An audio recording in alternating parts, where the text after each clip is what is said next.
तीन भाग आहेत. पहिला कुठला आहे? भूकवच. दुसरा कुठला आहे? तिसरा कुठला आहे? गाभ्याचे दोन भाग कुठले? अंतर्गाभा. भूकवचाची जाडी 30 किलोमीटर, प्रावरणाची आणि गाभ्याची.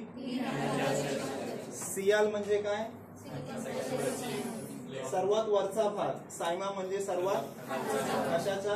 भूकवचाचा. आणि ज्या लाईन मध्ये घनतेत बदल होतो त्या लाईनला काय म्हणा? महत्वाच्या तीन विलकता कोणत्या कोणत्या आहेत? आणि तिसरी कुठली आहे?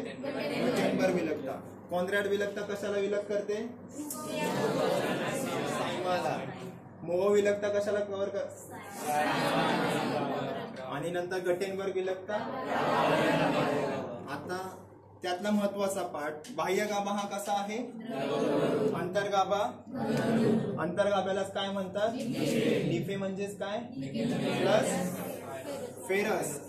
सियालचा सियाल म्हणजे काय? सिलिकॉन प्लस, आणि त्याच ठिकाणी सायमा म्हणजे प्लस मॅग्नेशियम. राहील प्रत्येकाच्या लक्षात? राहील. ठीक आहे, पुढचं डायग्राम परत एकदा बघून घ्या. डायग्राम महत्वाचे आहे.